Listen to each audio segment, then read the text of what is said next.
For decades, the US-Canada relationship had been a model of peaceful cooperation and economic integration. The two countries shared the world's longest undefended border, boasted trade ties worth over $700 billion a year, and maintained close cultural, security, and political bonds. But Trump, ever the disruptor, had no interest in maintaining status quos. To him, everything was a deal, a contest, a zero-sum game. And in this game, Canada was suddenly the opponent. When the Trump administration reimposed steep tariffs on Canadian steel and aluminum, 25% and 10% respectively, it was more than an economic maneuver. It was a political signal, loud and clear. This wasn't just about trade deficits or national security excuses. This was about power, leverage, and domination. And to add insult to injury, Trump didn't stop at policy. In one of his signature provocations, he suggested in a public rally that perhaps Canada would be better off as America's 51st state. To most Canadians, this wasn't just offensive, it was outrageous. It cut to the core of the country's sovereignty and identity. Yet in that moment of insult, something else happened. Canada woke up, and it began to fight back. It was in the midst of this diplomatic rupture that a new leader emerged. Mark Carney, calm, measured, and deeply analytical, took over as Prime Minister following the resignation of Justin Trudeau. Carney wasn't a career politician. He had spent much of his life in the world of global finance, running two of the world's most powerful central banks. But what he lacked in populist charisma, he made up for with intellect, credibility, and a global Rolodex that few leaders could match. Many wondered whether Carney, a man of technocratic temperament, would be able to match Trump's fiery unpredictability. What he delivered instead was a strategy so comprehensive, calculated, and composed that it turned the tables. Canada would not respond with bombast, it would respond with resolve. Trump's tariff announcement struck hard at Canada's industrial base, particularly in Ontario and Quebec, where steel and aluminum production form critical economic arteries. But the economic pain didn't just flow north. American manufacturers, especially in the Midwest, rely heavily on Canadian metals to produce everything from cars to appliances. The blowback was immediate and visible. Carney's government swiftly imposed retaliatory tariffs targeting goods from politically sensitive U.S. regions, bourbon from Kentucky, orange juice from Florida, farm equipment from Iowa. But the response didn't end with taxes, it went psychological. Canada began buying billboard space across red states, launching public messaging campaigns with slogans like, "Tariffs are a tax on you," and "Canada buys your goods." It was a move designed not just to hit Trump in the wallet, but at the polls. Never before had Canada waged a public relations war inside the United States. It was subtle, clever, and effective, speaking not to Washington but to Main Street. What Trump didn't anticipate was the cultural shockwave his comments would unleash. Across Canada, people from all walks of life, left, right, center, rallied around the flag. University students organized teach-ins about economic independence. Artists released protest songs. Social media flooded with patriotic content. Perhaps most poignantly, Canadians and Americans gathered at the Quebec-Vermont border in a symbolic rally, joining hands across the divide in defiance of division. A binational library, built straddling the two countries and historically accessible from both sides, became a political pawn when U.S. authorities suddenly restricted Canadian access. The event, seemingly small, resonated deeply. It wasn't just about books, it was about belonging. Even the British monarchy, ever subtle in its political signaling, joined the cultural resistance. King Charles planted a maple tree at Buckingham Palace. The Princess of Wales wore a crimson-red coat with a Canadian maple brooch during a public appearance. These were not diplomatic accidents, they were soft power affirmations of Canada's distinct and unbowed identity. Can Canada actually win a trade war with the United States? At first glance, the odds seem stacked against Canada. The United States is a global economic titan, boasting a GDP more than 10 times the size of its northern neighbor. Its sheer market power, military might, and cultural influence make it a daunting adversary, but trade wars aren't fought solely on economic mass. They're won or lost on leverage, strategy, perception, and most importantly, endurance. This is where Canada may have an advantage. Trade between the US and Canada is deeply interdependent.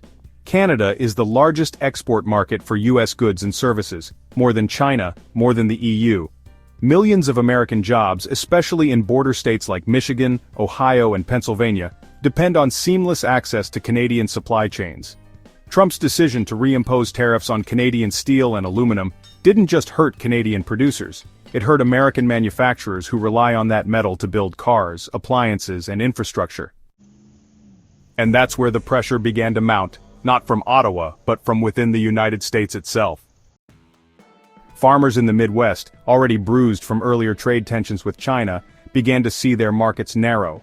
Automakers in Detroit, scrambling to adapt to electric vehicle transitions, faced rising input costs.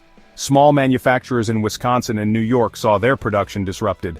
Even the U.S. Chamber of Commerce released a cautious statement, urging reconsideration of tariffs that could destabilize a deeply integrated North American market.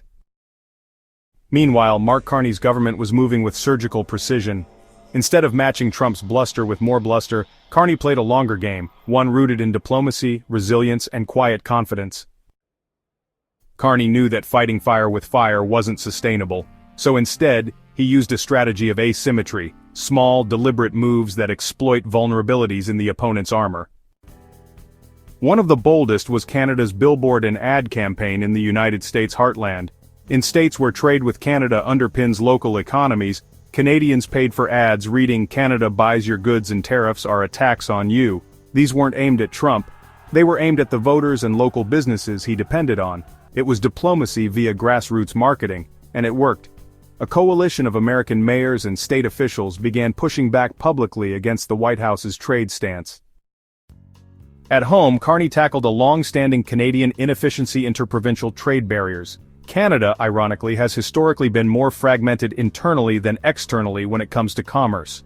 Carney announced a sweeping plan to remove those barriers, essentially creating a stronger domestic economy by turning Canada itself into a freer trade zone. It was an internal solution to an external threat. This reform could unlock up to $130 billion in potential GDP growth, according to estimates from the Canadian Federation of Independent Business, creating jobs and investment opportunities without needing a single export. At the international level, Canada doubled down on diversification. Carney reopened trade talks with the European Union and India, and accelerated ties with the CPTP, a vast Pacific trade bloc that includes Japan, Australia, and key Southeast Asian markets. He proposed a pan-Atlantic infrastructure initiative with European allies, aimed at building alternative energy corridors, artificial intelligence partnerships, and Arctic logistics routes that bypass traditional United States choke points. And, in a striking military pivot, Canada made a $6.5 billion purchase of Australia's Jindalee over-the-horizon radar system, bolstering Arctic defense capabilities and signaling a move toward self-reliance in national security. It was a message to Washington: we are not your satellite. Another quiet weapon in Canada's arsenal is its global reputation. While Trump's America continues to alienate allies and question international agreements, Canada remains one of the most trusted nations in global governance. Its reputation for stability, inclusivity, and environmental leadership grants it access that few countries enjoy. Canada could lean into this advantage by pushing for WTO arbitration on the legality of Trump's tariffs, leveraging multilateral mechanisms to expose the economic harm done. It could also lead a coalition of middle powers, countries like Germany, Japan, South Korea, and Australia, that are increasingly seeking alternatives to both U.S. unpredictability and Chinese authoritarianism. Canada's clean energy sector also offers an opportunity. With global demand surging for critical minerals, green hydrogen, and advanced battery tech, Canada's vast natural resources and regulatory transparency position it to become a clean tech superpower. Carney's team could accelerate development zones in Alberta and Saskatchewan for lithium and cobalt extraction, while subsidizing next-generation green manufacturing in Ontario and BC. If Trump wants to build walls, Canada can build networks of supply chains, trust, and shared progress. This trade war, for all its immediate damage, may become a defining moment for Canada. A test of whether a smaller country, armed with strategic thinking, national unity, and global partnerships, can withstand the pressure of a superpower and come out stronger. It's also a test of leadership. Trump represents a certain brand of 21st-century nationalism, unilateral, zero-sum, often theatrical. Carney represents its opposite: multilateral, data-driven, quiet. It is the battle between volume and vision, between coercion and cooperation. If Carney continues to play the long game, investing in economic reform, diversifying strategic relationships, empowering Canadian industry, and amplifying Canada's global voice, then yes, Canada can not only survive this, it can win, but victory won't look like conquest. It won't be marked by surrender ceremonies or tariff rollbacks. It will look like independence, like resilience, like a nation that stood its ground not by roaring louder, but by thinking smarter. And in a world increasingly torn between loud strongmen and fragile systems, that might be the most revolutionary outcome of all.